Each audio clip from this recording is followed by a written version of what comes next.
O herói desta história é um mestre na arte do disfarce. Para algumas pessoas, ele apareceu em formato de cunha. Para outras, como um cone.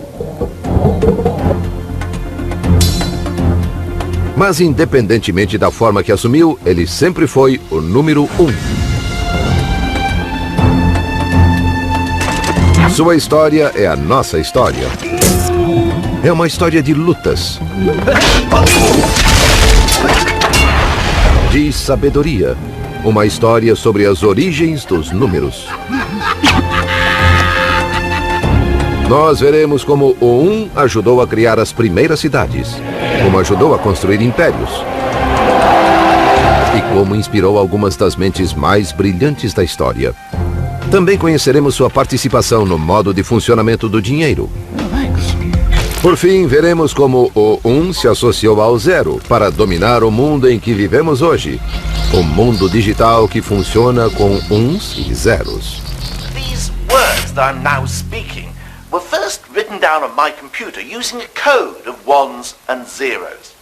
Even my image coming into this digital TV has been sent through the ether as a series of ones and zeros.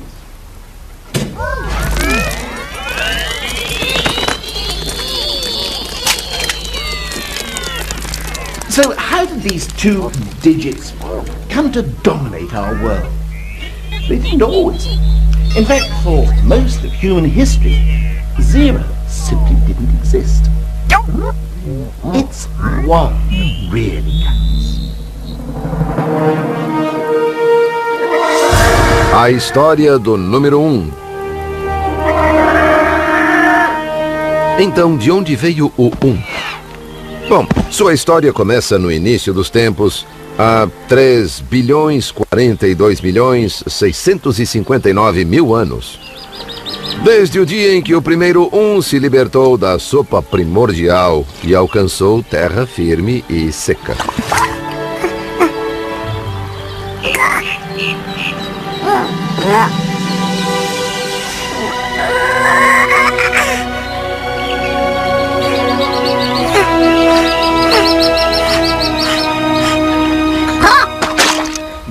Not really, just joking. In fact, the origins of 1 are shrouded in mystery.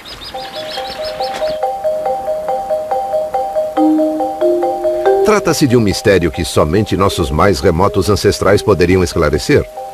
A certa altura, um deles deve ter sido o primeiro ser humano a utilizar o 1 para fazer uma contagem. Mas quando? Ever since man could make marks on bones, he's been, well, making marks on bones. But what about the fellow who scratched marks like this 150,000 years ago? Is it possible that he could have been counting? Could these scratches represent a series of 1s? Well, the experts tell us that, giving due weight to the scientific and archaeological evidence, they haven't a clue. O que eles já sabem ao certo é que o 1 é muito mais novo do que nós. It's not until quite recently, a mere 20,000 years ago, that we get the first really solid evidence that 1 existed and that someone was using it for counting. O nascimento do número 1. É claro que ele não era assim quando surgiu. Na época, 1 era apenas um risco em um osso. Neste osso, ele é conhecido como o osso Shengo. It was found quite recently in the Congo. And look, you can see these scratches. We know that each represents a 1. How can we be so certain? Well, someone must have been counting, because there are 60 scratches along this edge of the bone and another 60 along this edge. And on the back, they're in equally numbered groups. And you can't do that without counting. O osso Shengo pode ter marcado um momento crucial para a humanidade. Os zoólogos nos dizem que outros mamíferos conseguem contar até 3 ou 4, mas não vão além disso.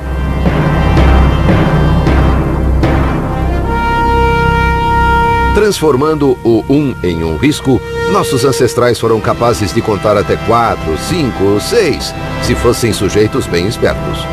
Na verdade, podiam contar o número de uns que quisessem.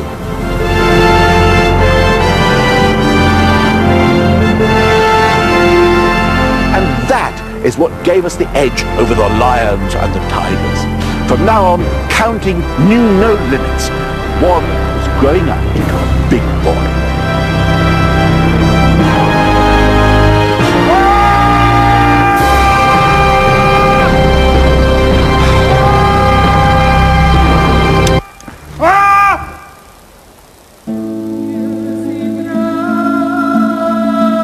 Nessa mesma época, os seres humanos estavam deixando a faixa da pobreza. E esse fato mudaria para sempre a história do 1. Eles pararam de viver em cavernas e começaram a construir seus próprios refúgios, as casas.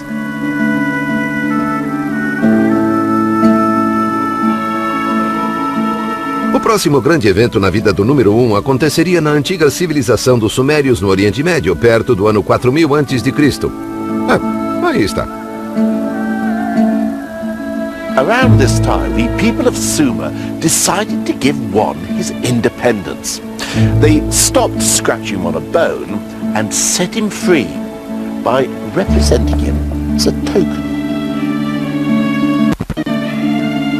Essa transformação mudou não apenas a vida do 1, mas o curso da história.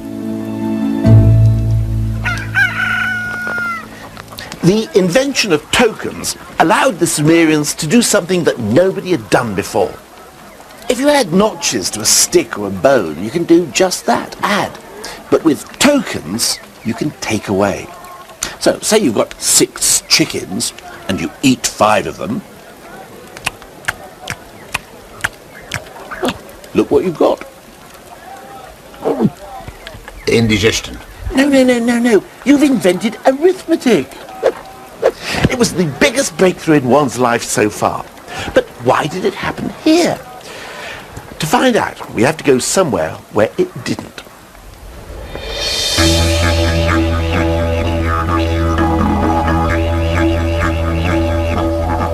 Conheça os Walfris do interior da Austrália. Esse povo vinha tocando a vida aqui há 35 mil anos, mais ou menos, até que um antropólogo apareceu e notou que eles não usavam números. People get very interested in wordplay because in our language we don't use numbers. We have a word for one, but that's about it. Até recentemente, os Walfris viviam sem usar números. Mas como é que eles conseguiam? The things that you do in your world are done differently here. Take Jabberjay here. He never grew up with any numbers at all. Never Jabberjay. I'm not married. Kendra. Kalaminitam Kudo. Pan. Bijan. Jabberjay dá o nome de seus netos, mas não diz 4. Não faz parte do seu vocabulário. Pan. Walfris das velhas gerações não falam em termos de períodos exatos do dia, referem-se apenas à posição do sol. Nem falam em distâncias, porque sua terra não é mapeada com números, mas com canções, que contêm todas as informações que eles precisam. Esses cantos tradicionais, profundamente enraizados em sua cultura, são fonte de imenso orgulho nacional.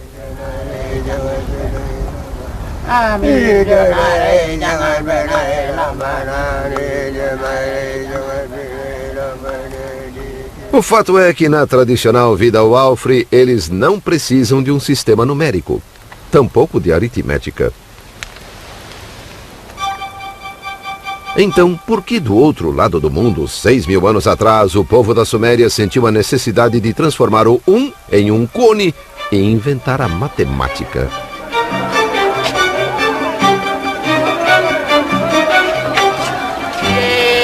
What was so different about life in the Middle East? I mean, why were people here so keen to get into maths of all things? Maybe it was because there were so many people living in the same place. Diferentemente dos Walfres, os sumérios viviam em cidades e cidades precisam de organização. Os grãos tinham de ser estocados e distribuídos, e para descobrir quanto cada pessoa devia receber, a aritmética era essencial. Foi por isso que os sumérios transformaram o 1 em peças na forma de cone. Essas peças tornaram possível a aritmética exigida para mensurar riquezas, calcular ganhos e perdas e, o mais importante, coletar impostos. Podemos culpar a vida nas cidades pela invenção da matemática.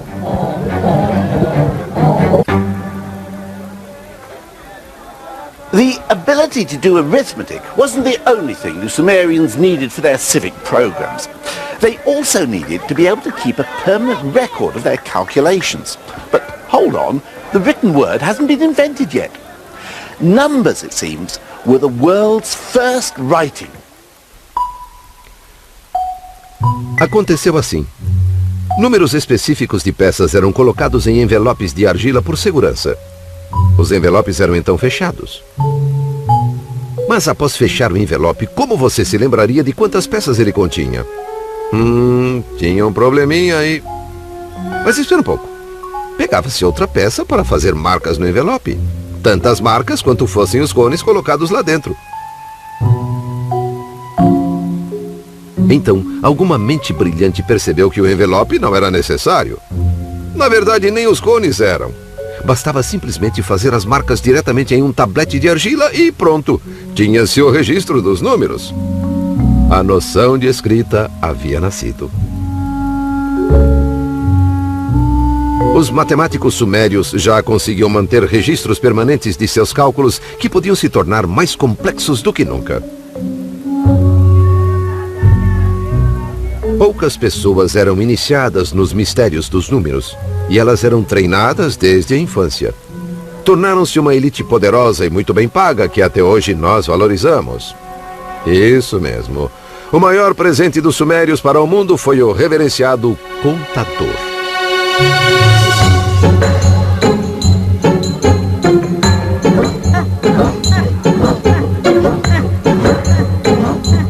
O número 1 foi disciplinado e organizado como jamais fora. Tornou-se uma ferramenta poderosa que podia ser usada, por exemplo, para construir impérios. Exatamente o que aconteceu com o número 1 em sua encarnação seguinte. O número 1 se torna uma medida.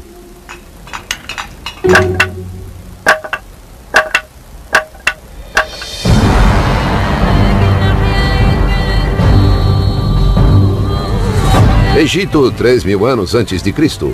Nas mãos dos sumérios, o 1 havia se tornado parte de um complexo sistema de contagem. Os egípcios iriam estender seus talentos ainda mais. Além de caminhar lentamente, não sorrir e manter-se em formação, os egípcios amavam coisas grandes. Grandes edifícios, grandes estátuas e grandes exércitos.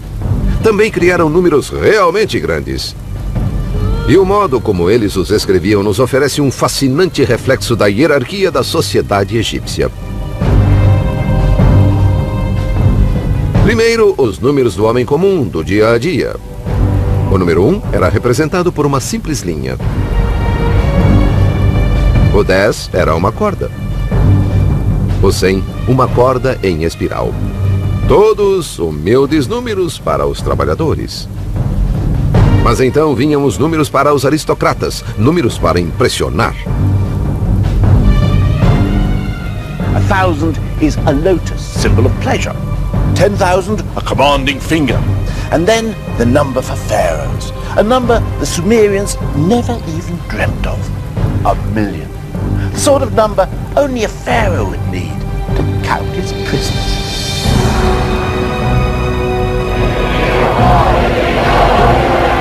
Era o primeiro 1.000.000 da história. E o símbolo que eles usaram foi o de um prisioneiro implorando perdão. Ou será um contador implorando para não ter de contar mais prisioneiros? De qualquer modo, o número 1 nunca esteve tão ocupado. But one had another job the Egyptians wanted it to do. Perhaps the most important job of all.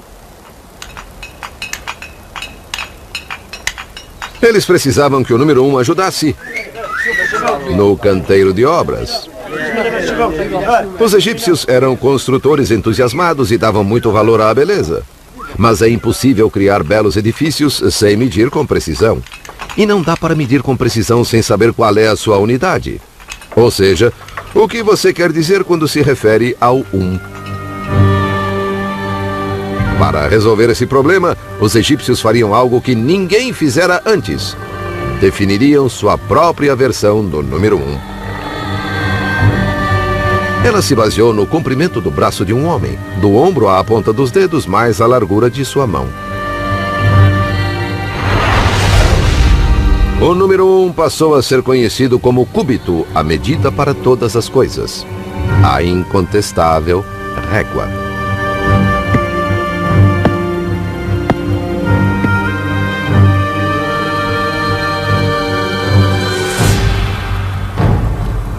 Estes uns oficiais, os cúbitos mestres de tão importantes, eram guardados com todo o cuidado nos templos.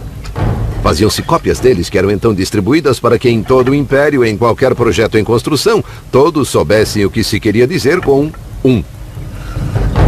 And with this simple measuring stick, the Egyptians were able to complete their vast construction projects with astonishing accuracy. Se o número 1 não tivesse se tornado o cúbito, algumas maravilhas do mundo poderiam ser, um pouco menos maravilhosas.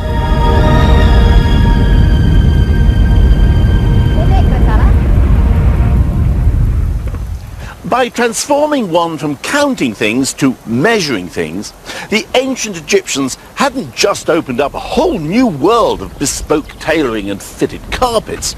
They had made 1 the measure of all things. 1 had become the ruler. But its destiny was even more special. 1 was about to become the essence of the universe.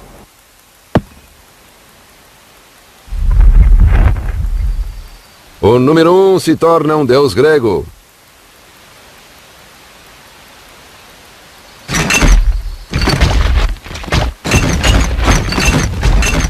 It all began about 2,500 years ago in ancient Greece, or modern Greece as it then was, because of a chap by the name of Pythagoras. Pythagoras. Did he have a theory or something? The square of the hypotenuse in a right-angled triangle is equal to the sum of the... That's right, Pythagoras' theorem. A bit of a bore, I never quite understood it. Well, actually, I think that Pythagoras was a pretty interesting bloke. Oh, yeah? He had a school in which all his pupils had to give up their worldly possessions, eat only vegetables, and swear never to touch beans. Why on earth not? Pythagoras believed that when you fart, a bit of your soul escapes. Amazing what you learn in schools nowadays, isn't it? É verdade que Pitágoras tinha lá suas maluquices. Ele estudou no Egito, no Oriente Médio, e quando voltou para casa formou sua escola vegetariana de matemática. Lá dedicou-se a explorar as maravilhas e mistérios contidos nos números. Pythagoras was the first man to come up with the idea of odd and even numbers, and he gave them sexes. 1 was male, 2 was female, and so on. Ele também gostava muito de números inteiros, coleções de uns. Percebeu que certos números inteiros assumiam formatos agradáveis. O 3 formava um triângulo, o 4 um quadrado, 1 mais 2 mais 3 mais 4 criavam o 10, que formava um triângulo mágico. Pitágoras também estava convencido de que o 1 acabaria ajudando a explicar uma das principais dúvidas filosóficas da época. The Greek philosophers were forever trying to find out the one thing that everything is made of. One philosopher said everything's made of fire, another air, another water. Pythagoras said that everything was made of numbers, including music. To find out what Pythagoras meant, I've come to the Waterperry Garden Centre in Oxfordshire. Oh, thank you very much. All I need now is a mathematician. Oh, I'm a mathematician. Oh, what a bit of luck. But if you want to find out about Pythagoras, music and maths, we're going to need some pots of rather different sizes. Good Lord. Perfect. Pythagoras wanted to understand why certain combinations of notes sounded so beautiful and harmonious. So if we play a pot, we get a note, la. But if I combine it with the note of this pot, la, it's rather a bad combination. Let's listen to them together. Oh, yes, that doesn't work at all, does it? But if I play this pot here, la, la, that's a beautiful combination. Let's hear them together. But why is it such a beautiful combination? And the answer is mathematics. The relationship between the weights of these pots is in a perfect 1-to-2 relationship. And it's that combination of whole numbers which makes this such a nice sound.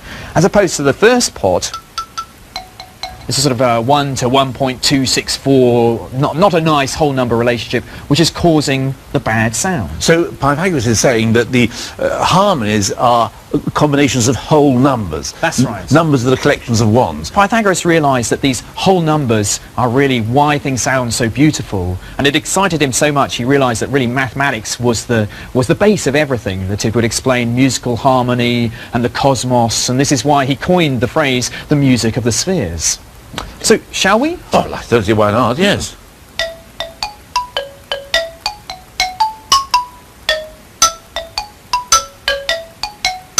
Se a beleza da música confiava nos números inteiros, Pitágoras concluiu, o mesmo deveria acontecer com tudo.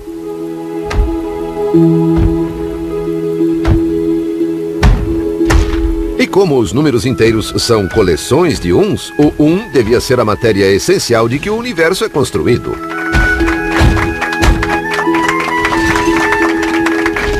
O número 1 nunca foi tão admirado. But ultimately, Pythagoras' whole belief system was doomed. And ironically, it was the triangle that made him famous, which was to prove his undoing.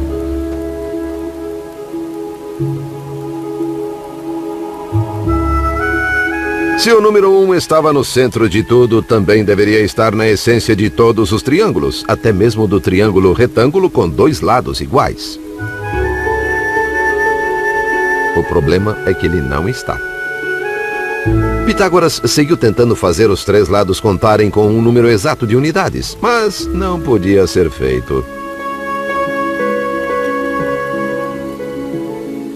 When one of his disciples tried to point this out, the others drowned him. Pythagoras' whole belief system that the world was made up of units was a lie.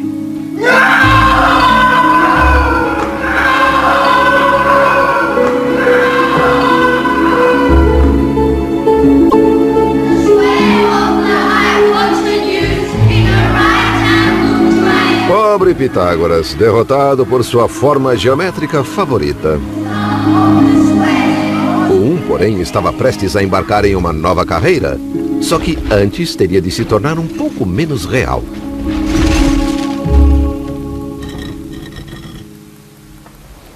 Like everyone else before him, Pythagoras couldn't conceive of numbers unless they represented actual things. 1 was not a 1 unless it stood for 1 chair, or 1 step, or 1 television presenter.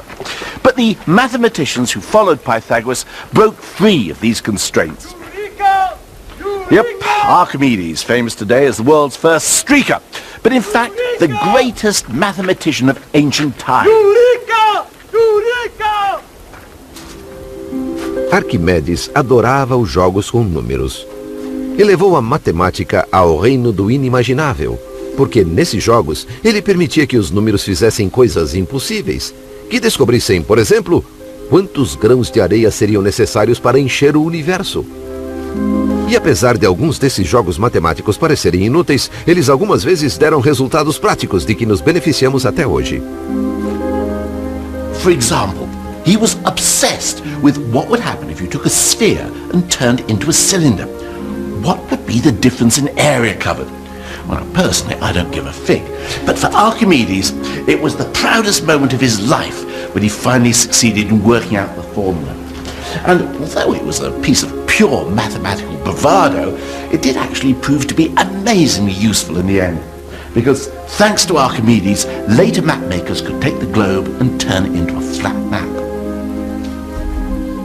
O número 1 já não era mais a essência do universo, mas estava ajudando a criar uma era dourada para a matemática teórica.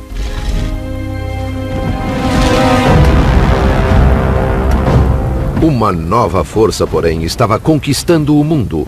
E o 1 estava prestes a ser dominado por um povo com uma obsessão bem diferente.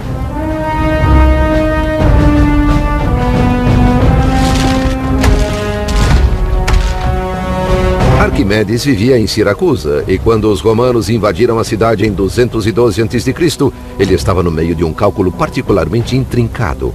Na verdade, estava tão envolvido que tudo o que conseguiu dizer foi: imploro que não perturbem este momento. Talvez não tenha sido uma atitude sábia. It was the end of theoretical mathematics in the classical world.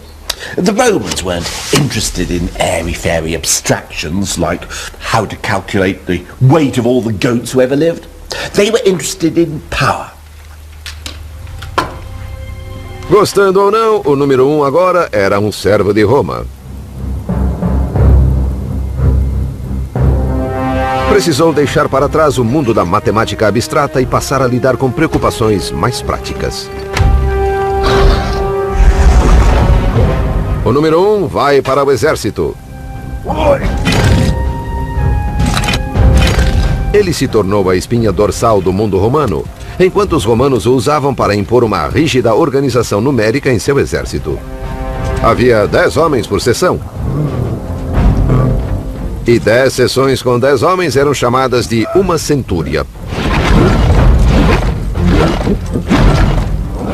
2 centuries were called a manipulus, which means literally a handful, which I imagine 200 Roman soldiers probably were.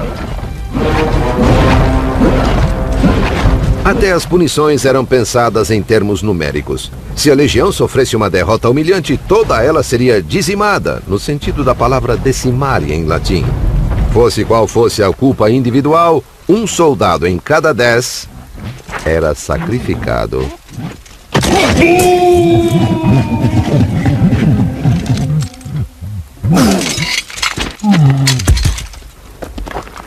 The great aim of the Roman world was to keep things ticking over. Theoretical mathematics just wasn't them. Mark you, I'm not surprised. I mean, the Roman numerals don't exactly make it easy, do they? I mean, look at them. They're just an elaboration of the old notches on a bone. The only sophistication being new symbols as the numbers get more unwieldy. V for 5, X for 10, C for 100, up to their symbol for 1,000,000. But it's still just a simple counting system. Fine for writing inscriptions on tombs, but not much cop for the complications of theoretical maths. Well, you try writing 1 billion like that. In modern numerals, it takes me about 8 seconds. I tried it. In Roman numerals, it would take something like 16 minutes. Não é surpresa, então, que os algarismos romanos sequer fossem usados para calcular. Qualquer cálculo tinha de ser feito em uma tábua de contar, uma versão primitiva do ábaco.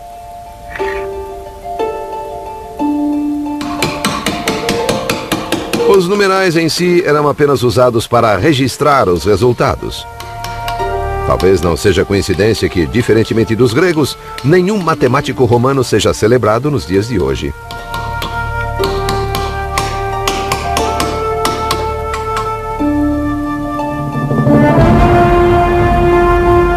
Enquanto o poder de Roma se espalhava, o mesmo acontecia com seu sistema numérico. Ao longo dos 500 anos seguintes, toda a Europa, da Espanha à Turquia, caiu sob o controle romano.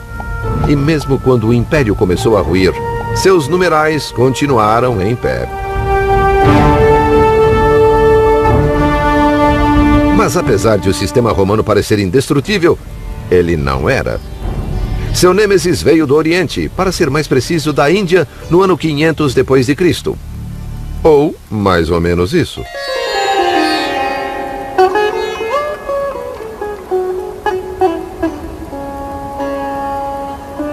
O número 1 tinha um primo indiano que costumava viver em uma atmosfera mais purificada. O iluminado. Os indianos pareciam se preocupar menos com a organização militar e mais em renunciar ao mundano e alcançar a iluminação. Mas o Nirvana não estava logo ali dobrando a esquina. Para alcançá-lo, era necessária uma jornada muito, muito longa que levava muito, muito tempo. E a fim de compreender essa ideia, os indianos criaram números estupendamente grandes.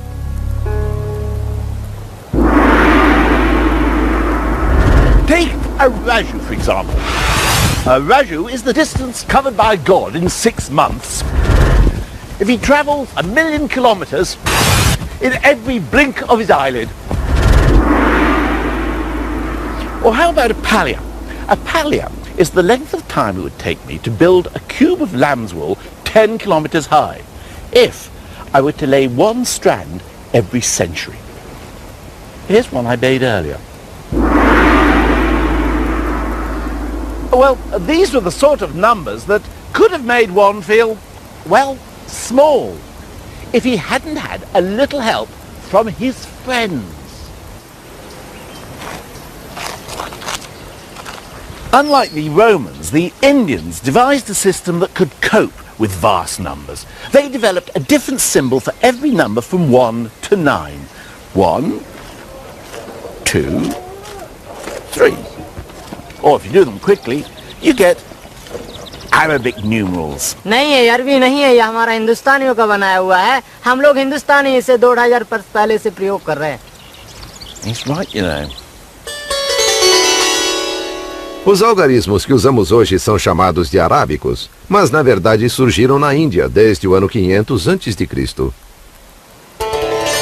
But then, around 1500 years ago, or a little longer if you're watching a repeat of this program, someone came up with a stupendous, incredible, extraordinary idea. The biggest revolution in numbers since the Sumerians invented maths. A creation that would change the world. They invented an entirely new number. E ele está aqui. Dentro deste pequeno templo de 1100 anos, em Gwalior, norte da Índia, podemos encontrar esse novo número.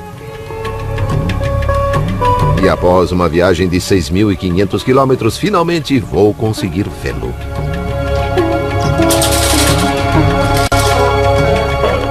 Nick, it's locked.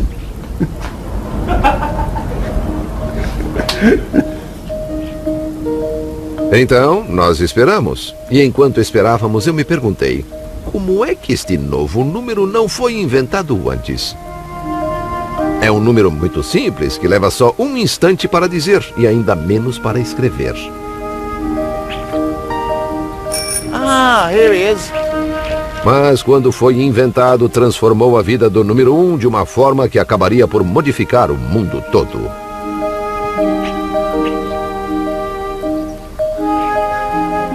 Here we are. The first undisputed example of India's greatest invention. The new number. The holy grail of numbers. 0. For the first time in human history, someone had made nothing a number. A inscrição diz que um jardim foi plantado para produzir flores para o templo. E a fim de garantir que haveria flores suficientes, o jardim deveria ter a medida de 187 por 270 astas, cerca de 8 hectares. Well, while the Romans were using numbers to record their conquests and count dead bodies, these people were using them to make sure they had adequate supplies for their flower arrangements. Well, you might say, what's all the fuss about? I mean, what's so wonderful about inventing a symbol that means nothing? I mean, if somebody asks me how much I've got in my hand, I can just say, well, I haven't got anything in my hand. I don't need a 0 to do that. Bom, o 0 por si só não seria nada, é óbvio. Mas quando você reúne o 0 e o 1, a mágica começa a acontecer.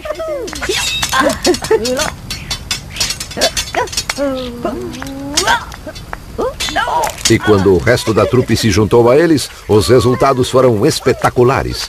Com apenas 10 dígitos, os indianos podiam fazer números infinitamente grandes ou infinitamente pequenos. Os romanos não conseguiam fazer isso. One had found his perfect mate in Zero, and it was a partnership that was going to change the world. Com o resto do time, os dois permitiram que a ciência indiana avançasse rapidamente. Os astrônomos hindus, por exemplo, estavam séculos à frente dos cristãos.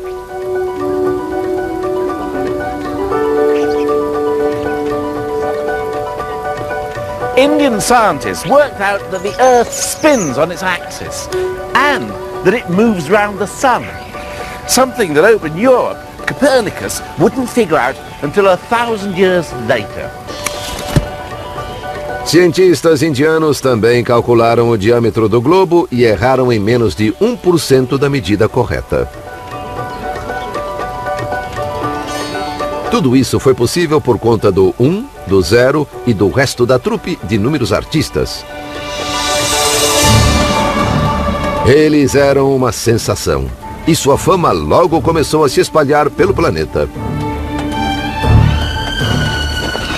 Um conflito com os algarismos romanos estava fadado a acontecer cedo ou tarde, mas por algum tempo, o número 1, o 0 e seus amigos vagaram pelos desertos da Arábia para chegar a uma das sociedades mais sofisticadas da época, onde hoje fica o Iraque. Bagdá, ano 762. Mate sua velocidade, não seu camelo. Quando o Islã tinha pouco mais de 100 anos de idade, Bagdá era controlada pelo grande califa Al-Mansur. O califa queria que seu povo vivesse segundo o Alcorão, então mandou que tribunais e juízes aplicassem as leis do profeta.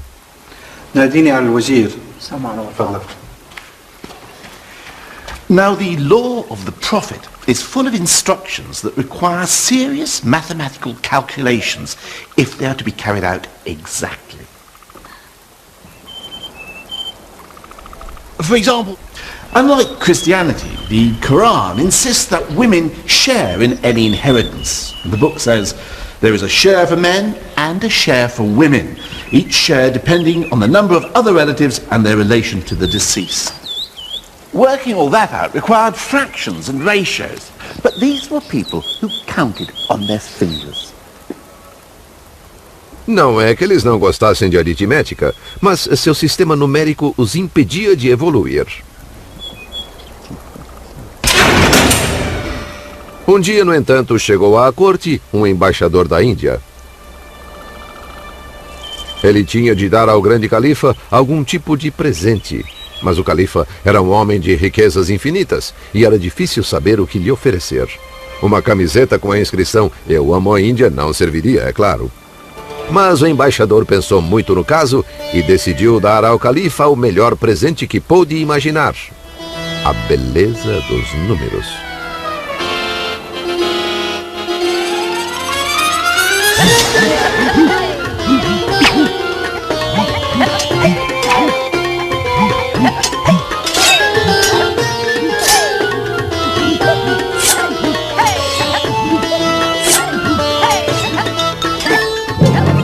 Na verdade, não sabemos exatamente como os algarismos indianos passaram a ser adotados no mundo islâmico, mas a história do embaixador é a minha favorita.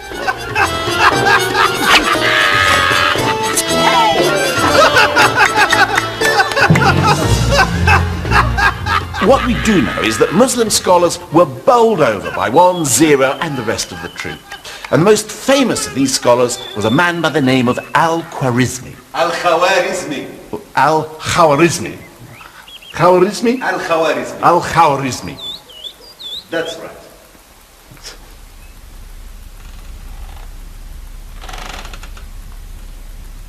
Al-Khwarizmi e seus colegas ensinaram aos numerais artistas uma série de truques novinhos em folha. Equações de quarto grau, álgebra, logaritmos, raiz cúbica, contas reversas. Tá bom, eu inventei essa última, tá? Mas essas novas façanhas numéricas permitiram que cientistas, matemáticos e astrônomos alçassem novos voos no Oriente Médio. E a trupe indiana tornou-se um grande sucesso em todo o mundo islâmico. Mas do outro lado do Mediterrâneo, o mundo cristão ainda estava preso ao velho e estático exército dos algarismos romanos, que, como eram romanos, não abririam caminho para os novos invasores tão facilmente. Um confronto entre os dois sistemas era inevitável, e quando acontecesse, poderia mudar o destino do mundo ocidental. O número 1 toma a Europa. Argélia. O começo do fim dos algarismos romanos se deu nas praias do norte da África.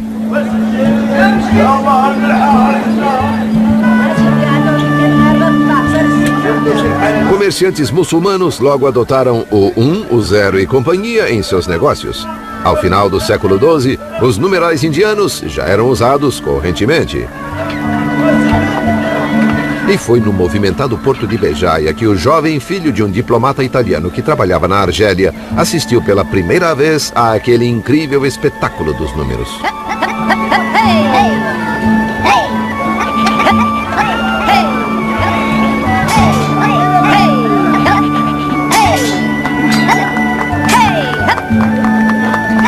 Quando eu fui apresentado à arte dos 9 símbolos indianos, aquele conhecimento rapidamente me agradou mais que qualquer outra coisa.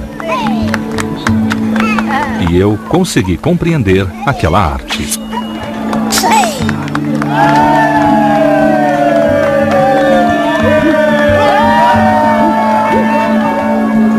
Esse jovem era conhecido como Fibonacci e ficou tão encantado com os numerais indianos que, quando cresceu, decidiu levá-los para casa. Em 1202, Fibonacci escreveu um livro sobre cálculos chamado... o Livro dos Cálculos. Ele é hoje considerado um dos maiores matemáticos de todos os tempos, e seu livro foi uma espécie de palco para os numerais indianos. Fibonacci wasn't just an ivory tower theorist. Part of his book of calculations was aimed specifically at merchants, showing them how useful Indian numerals could be for, say, calculating their profits. Você pode achar que isso não faria muita diferença, mas nessa época o capitalismo estava começando a tomar o continente europeu. O livro de Fibonacci era a leitura obrigatória. Infelizmente, as pessoas comuns se sentiam mais à vontade com os números antigos. Afinal, viveram com eles durante quase 1000 anos. Os antigos algarismos romanos não iriam dar vida fácil para os novatos indianos.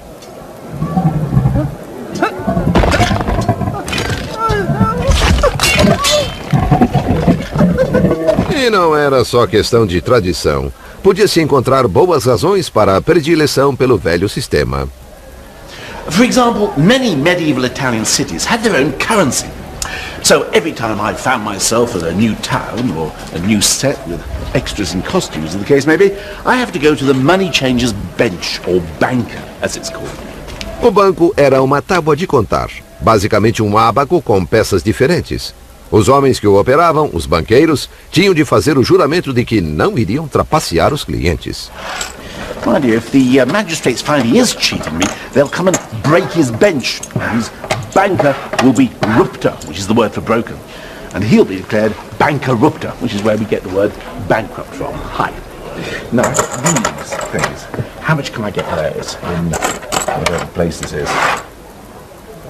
He's counting it now. It's reassuring to see he's using numerals I'm familiar with, which are Roman numerals, of course. And he's using this abacus, so at least I can see what he's doing. And I get that much. Oh, right, fine. Well, thanks a lot. Nice doing business with you. But what if I was to go over to one of the smart chaps using the newfangled Indian numerals? Hi. Now, how much would you give me for that?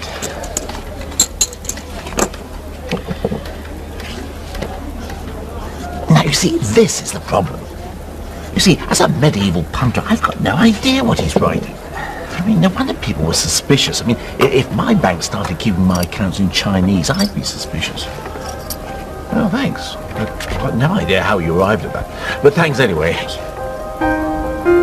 Essa desconfiança se alastrou. Em 1299, a cidade de Florença acabou proibindo os mercadores de usar os novos números e contas. Eles teriam de usar os algarismos romanos. Mas nenhum número foi tratado com mais suspeitas do que o parceiro do 1, o 0. Um escritor chamou o 0 de um símbolo que cria confusão e dificuldades.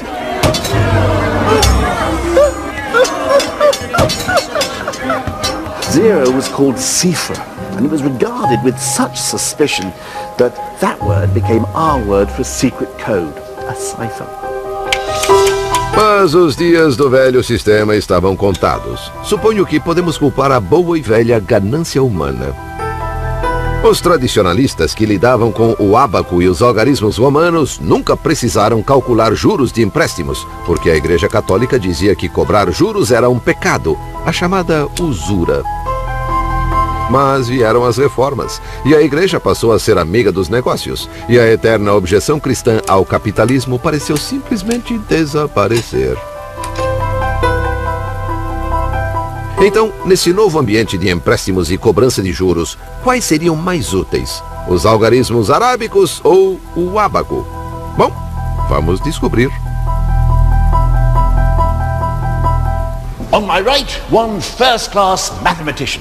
On my left, one first-class abacist.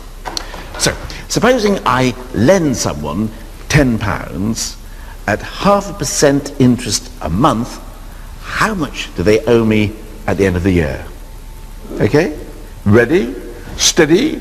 Go!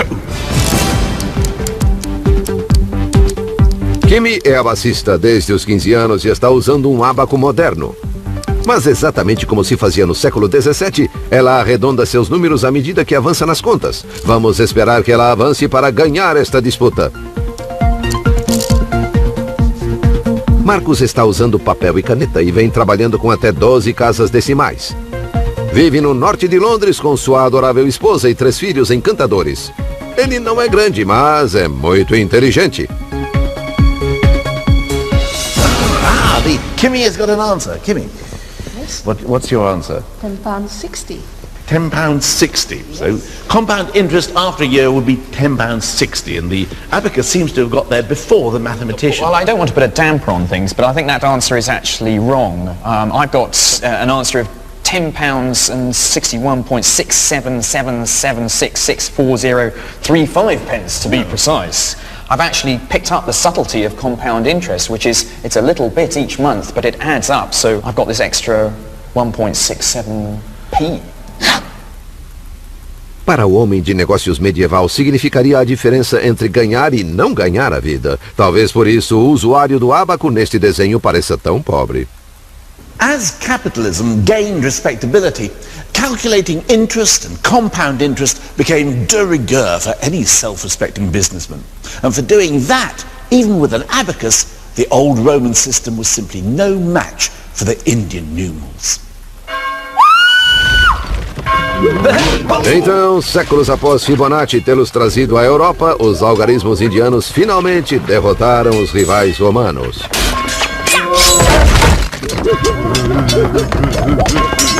Eles eram rápidos e versáteis, e com o 1 e o 0 à frente mostraram-se melhores no trabalho em equipe.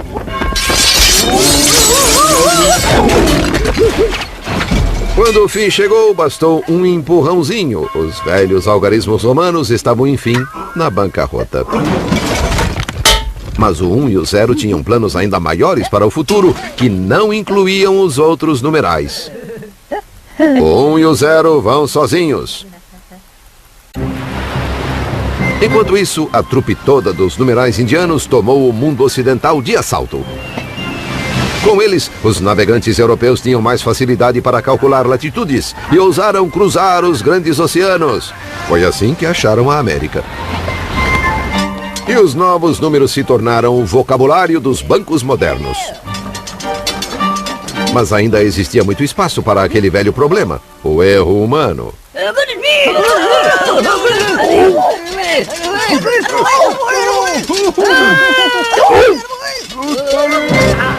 Colombo pensou ter chegado ao Japão, quando na verdade chegara às Índias Ocidentais a meio mundo de distância. Ele cometeu um erro. Acontece com os humanos. Mas o homem estava decidido a mudar isso. Tudo ocorreu por volta do ano de 1600... dá no mesmo.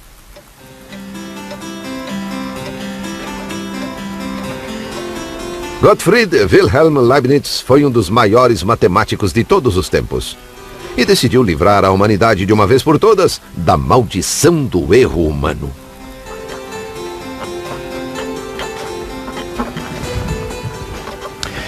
In trying to do this, Leibniz invented something that still affects us every day of our lives. What's more, it's an invention that was to give our old friend Juan the chance to rule the world. Leibniz estava convencido de que podia exterminar o erro inventando uma máquina de cálculo mecânica. E, na verdade, construiu uma usando todos os numerais, do 0 ao 9. Mas então, teve uma ideia melhor, inspirada por sua filosofia.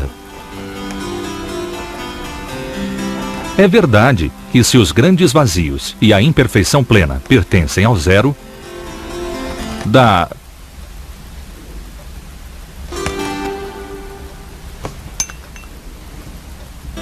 Da mesma forma, o Espírito de Deus e sua luz pertencem ao Todo-Poderoso, número 1. In other words, to paraphrase Leibniz very, very, very loosely, the universe is a bit like a Swiss cheese, which some of us have suspected for years. The holes are just as important as the cheese itself. So to construct the world, you need both something, good old number 1, and also lots of nothing, which is where 0 comes in. Leibniz estava convencido de que o 1 e o 0 eram os únicos números de que as pessoas realmente precisavam. Com esses dois números, segundo ele, era possível alcançar qualquer sonho matemático e, além disso, eliminar a possibilidade de erro humano. Então, ele se livrou dos outros números e elaborou um sistema que utiliza apenas uns e zeros. É o chamado sistema binário. Wait a minute, how could you possibly express all numbers just with a 1 and a 0? I think it's time I spoke to someone who knows what he's talking about. Marcus! I need to understand the binary system. Binary. Okay, let me give you a number in binary. Okay. Here is the number 9 written in binary. So this is just using ones and zeros Ones to and express zeros. any number. It's just zeros and ones. So that's 9 in binary. Well, it looks like 1001 to me. That's because you're obsessed with your 10 fingers and you like to keep track of things in tens. Well, this one keeps track of how many ones, the second column of how many tens there are, next how many hundreds, and one lot of 1,000s. But in binary, things work rather differently. In binary, what the columns keep track of is how many ones, how many twos, how many fours, and how many 8s there are. Here we have an egg. We're only allowed to represent these numbers using zeros and ones. Yeah. Okay, so we're only allowed either to put an egg in or not have an egg. An egg in is 1. An egg represents 1. So let me show you what 9 is in binary. One lot of 8, so I have an egg in the fourth column. It's a 1. Yeah, that's one lot of 8 in the fourth column. And 9 is 8 plus 1, so I need a 1 in the ones column. So in binary, the number 9 is one lot of 8, no 4s, no 2s, and 1 1. Incrível! Mas e os outros números?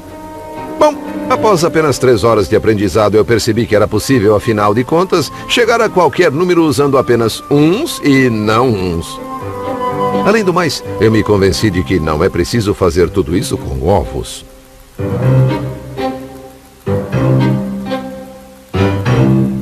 It's a sort of mechanical system. It's very mechanical to add the ones and zeros, and that's why it's perfect for a machine. And a machine doesn't really care too much about how big the numbers get. It can keep track of very long numbers, whilst we're not very good at doing that. What it's interested in is a very efficient way of adding numbers. That's why machines love to put numbers into binary. E Leibniz projetou exatamente essa máquina de binário. Mas ela usava bolas de metais que caíam em buracos em vez de ovos em xícaras. De agora em diante, erros seriam uma coisa do passado, e a era digital parecia estar pronta para assolar o planeta. Infelizmente, ele nunca construiu a máquina.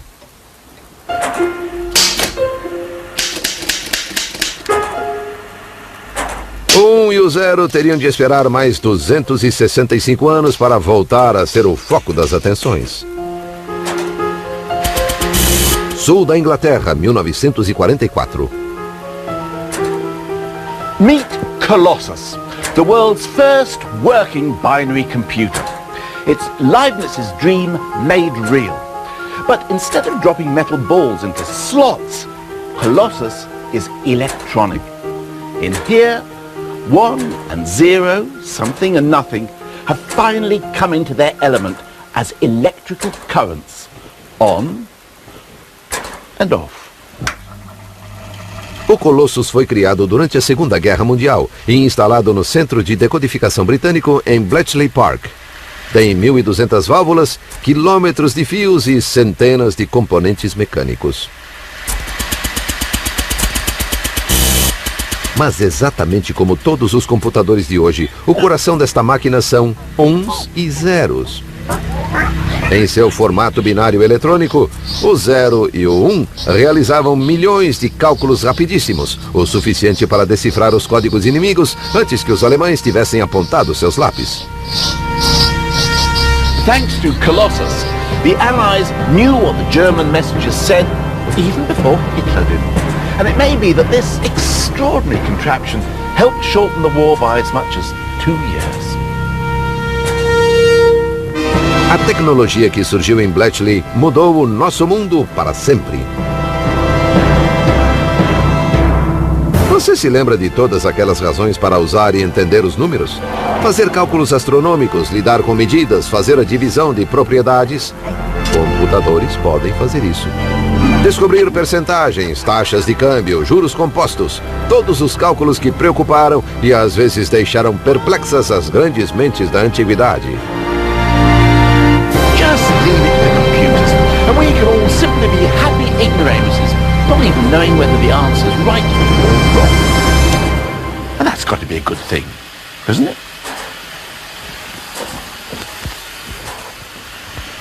Terry? Where are you going, Terry? I say, you're not leaving me, are you, Terry?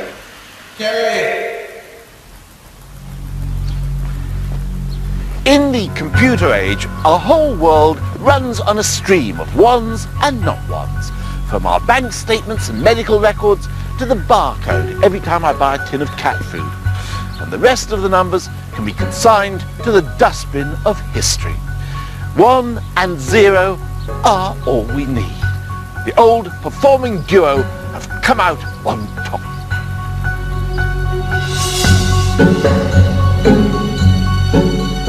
Let's just hope we can control the little blighters.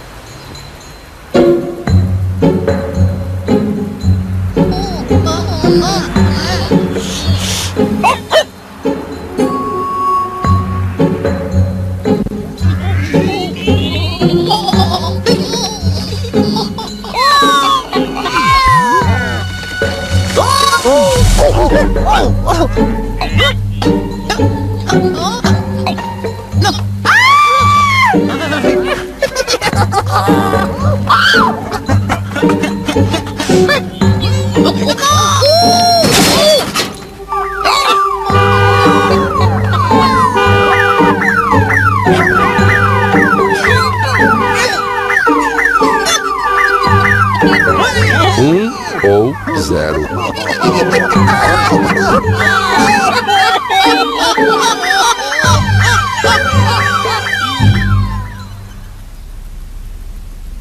Well, I thought I was rather good, didn't you? I thought you were sublime. I would, they kept my And the astronomy food seat. was just terrible. Anyone.